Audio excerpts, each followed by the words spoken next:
ইকোনমিক্সের আজকের ক্লাসে সকলকে স্বাগত জানাই। আজকের প্রথম ক্লাসে আজকে আমরা এই ক্লাসে জানবো ডিম্যান্ড কাকে বলে এবং ডিটারমিন্যান্ট অফ ডিম্যান্ড, ডিম্যান্ডের কী কী ডিটারমিন্যান্টগুলো আছে সে সম্পর্কে দেখব। প্রথমে আমি সংজ্ঞাটি দিয়ে শুরু করব যে demand is an economic concept that relates to a consumers desire to purchase goods and services and willingness to pay a specific price for them. এর অর্থ হলো যে ডিম্যান্ড হলো একটি ইকোনমির একটি কনসেপ্ট এবং দ্যাট রিলেটস, যেটি রিলেটস হয়ে আছে কনজিউমার্সের ডিজায়ার্সের সঙ্গে। ডিজায়ার্স মানে ইচ্ছা, এবং যে কনজিউমার্স মানে যে ক্রেতা, সেই ক্রেতা আমিও হতে পারি বা যে দেখছেন ক্লাসটি আপনিও হতে পারেন। তাই যে কনজিউমার্সের ডিজায়ার কতটা, তার কেনার ইচ্ছা, and to purchase goods and services and willingness to pay, এবং সে কতটা অর্থ দিতে পারে, আর স্পেসিফিক প্রাইস কতটা সে দাম দিতে পারে, সবটা নিয়ে ডিম্যান্ড হয়। ডিম্যান্ড মানে এমন নয় যে শুধুমাত্র চাইলাম কিনে নিলাম, তা নয়, কেনার মতন সামর্থ্যটা রয়েছে নাকি এবং তার প্রয়োজনীয়তা কতটা, জিনিসটা মানে সমস্তটা মিলে হচ্ছে ডিম্যান্ড। এই হলো ডিম্যান্ড। এখন ডিম্যান্ডের অর্থ, আমরা ডিম্যান্ডের পরবর্তী যে কনসেপ্টটা আসছে আমাদের, তা হলো ডিটারমিন্যান্ট অফ ডিম্যান্ডের। ডিম্যান্ডের ডিটারমিন্যান্ট কী কী? ডিটারমিন্যান্ট হলো কি, যে সমস্ত জিনিস যেগুলি আমাদের ডিম্যান্ডকে প্রভাবিত করতে পারে। যে আমরা তো কোনো জিনিস কিনবো এবং সেই জিনিসটি কতটা কিনবো বা কতটা দরকার, কি কি বিষয় সেই জিনিসগুলি কিনতে আমাদেরকে প্রভাবিত করবে বা সেই জিনিসগুলি কিনতে আমাদেরকে উদ্বুদ্ধ করবে। যেমন নাম্বার ওয়ান আছে প্রাইস। প্রাইস আমাদেরকে প্রভাবিত করে। প্রথম, price determine the demand for a commodity. কোনো একটা জিনিসের দাম নির্ধারণ করে সেই জিনিসটি মানুষগুলি বা সেই সমস্ত মানুষগুলি কিনবে না কিনবে না, বা কত পরিমাণ মানুষ সেই জিনিসগুলি কিনবে, তার দাম নির্ধারণ করে। হ্যাঁ, যেমন বাজারে গিয়ে কোন একটি সংক্ষেপে একটু এক ঝোলা বাজার করে নিয়ে আসা আর একটা বাইক কেনার মধ্যে বিরাট পার্থক্য রয়েছে। হ্যাঁ, কারণ বাজার যদিও প্রচুর মানুষ প্রতিদিনই কেনে, কিন্তু সমস্ত মানুষই যে প্রতিদিন একটা করে বাইক কিনে আনে তার নয়, কারণ বাইকের দামটা অনেক বেশি। এটা আমরা এক্সাম্পলের জন্য, মানে বোঝার জন্যে বিষয়টিকে উপস্থাপন করলাম। এখন প্রাইস মানে ডিটারমিন্স করে। এখন প্রাইস বাজারকে কিভাবে নির্ধারণ করে, মানে কোনো জিনিসের হয়তো দাম এখন সস্তা, মানুষ কিনতে এবং কিনতে সে অভ্যস্ত আছে, কিন্তু হঠাৎ যদি সেই জিনিসটির দাম ব্যাপক হারে বেড়ে যায় তখন কিন্তু মানুষ কেনা কমিয়ে ফেলবে। সুতরাং প্রাইস ডিম্যান্ডকে কন্ট্রোল করছে। নেক্সট যে বিষয়টি ডিম্যান্ডকে কন্ট্রোল করে তা হলো ইনকাম। যেমন ইনকাম বেশি থাকলে পারচেসিং পাওয়ার বেশি থাকবে।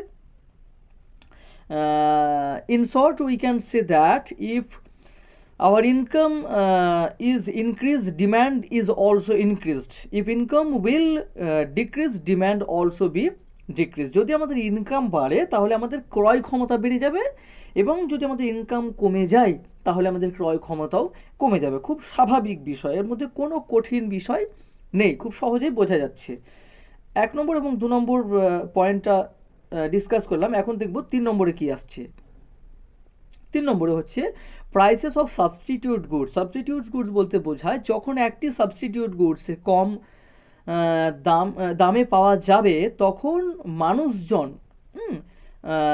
যে লোয়ার সাবস্টিটিউটে যে দামটা পাওয়া যাবে সেটা কিনতে উদ্বুদ্ধ হবে। যেমন সাবস্টিটিউট মানে একটা ছেড়ে অন্যটা, আমি এটা ব্যবহার করবো না, তার বিনিময়ে এটা নিয়ে নিলাম। যেমন হচ্ছে যে কেউ চা খাবে এবং চা খেতে খেতে দেখা গেল যে চায়ের দাম বেড়ে গেছে এবং কফির দামটা তুলনামূলকভাবে কম আছে, সেক্ষেত্রে সে চা বাদ দিয়ে কফি খেতে শুরু করলো। বা কফির দাম বেড়ে গেছে তার আয়ত্তের বাইরে, বা তাকে প্রতিদিন খেতে হয়, সে কারণে সে কফি বাদ দিয়ে এখন চা খেতে শুরু করলো। বেশ, 4 নম্বর পয়েন্ট হলো যে প্রাইস অফ কমপ্লিমেন্টারি গুডস। মানে কমপ্লিমেন্টারি গুডস মানে একটা জিনিসের উপর আরেকটা জিনিস নির্ভর করে থাকে। যেমন তেলের দাম বাড়লে গাড়ি কেনা কমে যেতে পারে,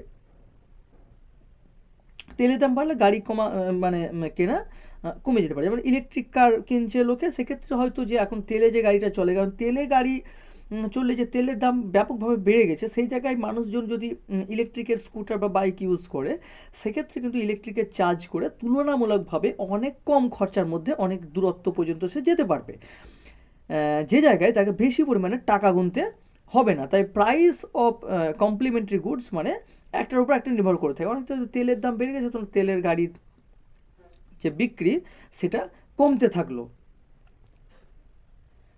নেক্সট হলো nature of product. Nature of product মানে যে প্রোডাক্ট সে কিনবে তার যে নেচার বা প্রকৃতি কেমন। কোনো জিনিস যখন প্রচুর প্রয়োজন তখন সেটা কি হয় যে মানুষ তাকে মানে ব্যবহার করতেই হবে, this is unavoidable, say avoid করতে পারে না। হ্যাঁ, যেমন চিনি বা লবণ প্রতিদিনের দৈনন্দিন জীবনে কাজে লাগে, তার দাম বাড়লে মানুষজন কিন্তু সেটা ব্যবহার করবেই। যেমন ব্লাড প্রেশারের ঔষধ বা বিভিন্ন, যেমন যে প্রতিদিন যে সমস্ত মেডিসিনগুলি নিতে হয়, হ্যাঁ, না হলে তার সমস্যা হবে, এই সমস্ত মেডিসিনগুলির দাম বাড়লেও তাকে কিন্তু সার্ভাইভ করার জন্য কিন্তু তাকে কিন্তু সেটাকে কনজিউম করতেই হবে। তাই নেচার অফ প্রোডাক্টও একটা মুখ্য ভূমিকা পালন করে ডিটারমিন্যান্ট অফ ডিম্যান্ডে, মানে ডিম্যান্ডকে নির্ধারণ করে নেচার অফ প্রোডাক্টও, যে তার প্রকৃতিটা কেমন তার উপরে।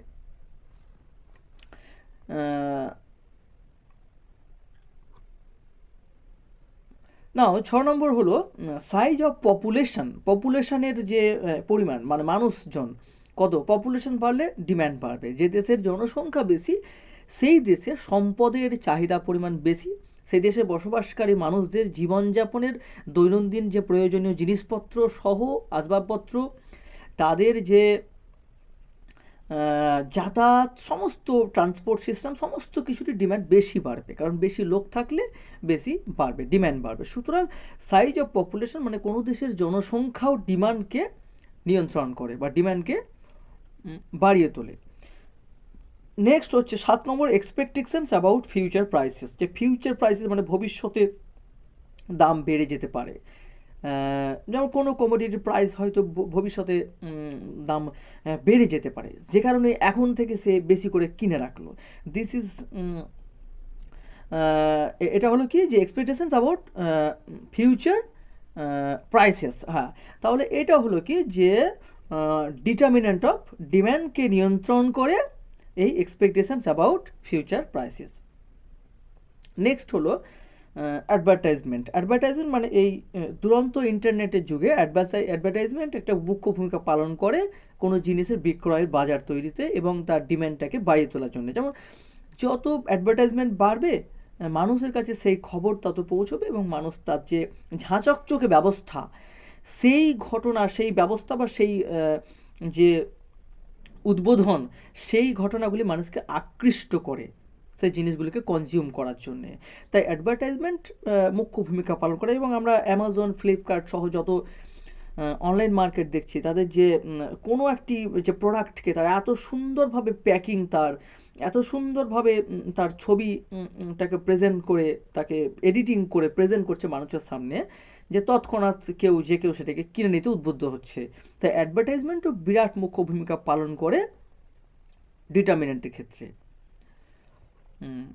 নাও 9 নম্বর হলো test, habits and fashion. Test, habits এবং ফ্যাশনও ভূমিকা পালন করে যে ডিমান্ডকে কীভাবে কোনো জিনিসের টেস্ট, কোনো জিনিসের যে ফ্যাশন, যেমন ফ্যাশন মানে ফ্যাশনের দুনিয়াতে মানুষ ফ্যাশনের দিকে ছুটতে পছন্দ করে, তাই ফ্যাশনও ডিম্যান্ডকে বাড়িয়ে তোলে। যে প্রতিটা সিজনে, প্রতিটা যে উৎসবের সময়কালে জামা প্যান্টের ক্ষেত্রে বা বস্ত্রের ক্ষেত্রে যে নতুন নতুন ফ্যাশন আসছে, সেইগুলি কিন্তু মানুষকে আকৃষ্ট করছে এবং মানুষ কিনতেও, সেগুলিই মানুষ কিনতে কিন্তু উদ্বুদ্ধ হচ্ছে।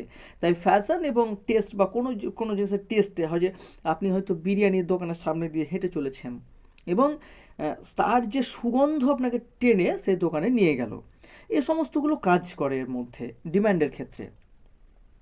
নাও যে লাস্ট যে বিষয়, মানে ডিম্যান্ডের লাস্ট যে বিষয় আসছে, তা হলো যে লেভেল অফ ট্যাক্সেশন। ট্যাক্স মানে যে ট্যাক্স রেট যদি বাড়ে তাহলে কমোডিটি প্রাইস বেড়ে যাবে, মানে কোনো একটি জিনিসের ওপর। এক্সাম্পলের হিসেবে আমরা ধরে নিতে পারি যে পেট্রোলের ওপরে যদি সরকার ট্যাক্স ব্যাপকভাবে বসায়, তাহলে স্বাভাবিকভাবে সেটা বাজারে দাম বেড়ে যাবে। আর বাজারে দাম যেই বেড়ে গেল, সেই কিন্তু মানুষজন যতটা ইউজ করছিল বাইক বা যতটা ইউজ করছিল গাড়ি, তখন কিন্তু সেখান থেকে অনেকটা সরে আসবে বা কম ইউজ করবে বা পাবলিক ট্রান্সপোর্টে তারা যাওয়ার চেষ্টা করবে, পাবলিক গাড়ি ইউজ করার চেষ্টা করবে। তাই ডিম্যান্ড এটা ট্যাক্সেশনের ক্ষেত্রে ট্যাক্সেশনের উপর নির্ভর করে দাম, এবং দাম কি বাজারের চাহিদাকে নির্ধারণ করে। যেমন আমি এখানে একটু লিখে দিয়েছিলাম যে একটা সময় কাঁচা লঙ্কা 300 টাকা কেজি হয়ে যায়, তখন কিন্তু মানুষ যতটা পরিমাণ কাঁচা লঙ্কা, কিন্তু অনেক ক্ষেত্রে দেখা গেছে যে তারা অনেক কমের মধ্যেই কিন্তু মানে তার যে দৈনিক যে খরচা সেটা চালিয়েছেন, যতটা পরিমাণ কাঁচা লঙ্কা দরকার হতো তার কিন্তু অনেক কম ইউজ করেছেন। আদার ফ্যাক্টরস কী কী হয়, যেমন ক্লাইমেটিক কন্ডিশনস, হ্যাঁ, চেঞ্জেস ইন টেকনোলজি, তারপরে গভর্নমেন্টের পলিসি, কাস্টমস অ্যান্ড ট্র্যাডিশনস, এই সমস্ত বিষয়গুলিও কাজ করে। ক্লাইমেটিক কন্ডিশনস কীভাবে কাজ করে, যে ধরুন যে ডিম্যান্ড কীভাবে, হয়তো ক্লাইমেটিক কন্ডিশন প্রচুর বর্ষা শুরু হলো বা প্রচুর ঝড় জল কয়েকদিন ধরে চলছে, তখন কিন্তু ডিম্যান্ডের ক্ষেত্রে কিন্তু ব্যাঘাত ঘটতে পারে। আবার হয়তো কোনো একটা ওকেশান, যেমন জানুয়ারি মাসের যে ওকেশান, বছরের যে শুরু তার যে ওকেশান, তখন হয়তো জিনিসপত্রের দাম বেশি বেড়ে যাচ্ছে, বা পুজোর সময় বা কোনো উৎসবের সময় যে মানুষের চাহিদা প্রচুর পরিমাণে বেড়ে যায়, এইগুলো হচ্ছে কি আরও সারাউন্ডিংস কাজ করে। হ্যাঁ, চেঞ্জেস টেকনোলজি বিষয়গুলো, যে টেকনোলজি বিষয়গুলো মানুষকে উদ্বুদ্ধ করে বেসিকে, যেমন মোবাইল ফোনের অ্যাডভান্সের মোবাইল ফোন, মানে এখন যে হয়তো মোবাইল ফোনটি ইউজ করছি তার থেকে অ্যাডভান্স ফোন চলে এলো, যেটা আরও দ্রুত ইন্টারনেট চলছে, আরও অনেক ফেসিলিটিস পাওয়া যাচ্ছে, তখন কিন্তু মানুষ সেই জিনিসটাকে কিনতে আগ্রহী হবে। তাই টেকনোলজির যখন উন্নতি হচ্ছে তখন তার ডিম্যান্ডও বাড়ছে। গভর্নমেন্ট পলিসি, অবশ্যই সরকারের বিভিন্ন পলিসি, ট্যাক্সেশন পলিসি, সরকারের কোনো জিনিসের উপর তার দামকে নিয়ন্ত্রণ করার পলিসি, এই সমস্ত বিষয়গুলো কাজ করে। কাস্টম ট্র্যাডিশনসও ডিম্যান্ডকে নিয়ন্ত্রণ করে। কাস্টম অনেক প্রথা, যেমন অনেক জিনিস আছে যেগুলো সিজন ওয়াইজ ব্যবহার হয়, যেমন শীতের সময় মানুষ যে শীতের বস্ত্র বেশি হয়, তার মানে শীতের সময়কালটাতে শীতের বস্ত্রের ডিম্যান্ড বেড়ে যাচ্ছে। আবার সেই বস্ত্রটার বাজার গোটা বছর বন্ধ থাকছে, শুধুমাত্র এই 3 মাস চলছে। এইভাবে কিন্তু যে সময়টা সেটাও কিন্তু নির্ধারণ করে। এটাও ক্লাইমেটিক কন্ডিশনসের মধ্যে আসবে। আর প্রচলন প্রথা বা ট্র্যাডিশনস যে ধারা, যেমন গুজরাটির মানুষরা যে ধরনের ড্রেস পরে, আমাদের পশ্চিমবঙ্গের মানুষদের ড্রেস আলাদা ছিল, ধুতি পাঞ্জাবি, ঠিক তেমনভাবে রাজস্থানীদের ড্রেস আলাদা। তাই যে কাস্টম এবং ট্র্যাডিশনস অনুযায়ী তারা নিজের ড্রেস এবং খাবার এবং দৈনন্দিন জীবনযাত্রা, তাদের আসবাবপত্র, সমস্ত কিছুই কিন্তু নির্ধারণ হয়ে থাকে। তাহলে এই এই বিষয়গুলি ছিল আজকের ডিম্যান্ডের, ইকোনমিক্সের যে ডিম্যান্ডের ক্লাস, এই বিষয়গুলি ছিল ডিম্যান্ডের ডিটারমিনেন্টস অফ ডিম্যান্ড, কী কী ডিম্যান্ডকে নির্ধারণ করে, কোন কোন জিনিসগুলি। এখানেই আজকের ক্লাসটি সমাপ্ত হলো। দেখা হচ্ছে পরবর্তী ক্লাসে পরবর্তী বিষয় নিয়ে।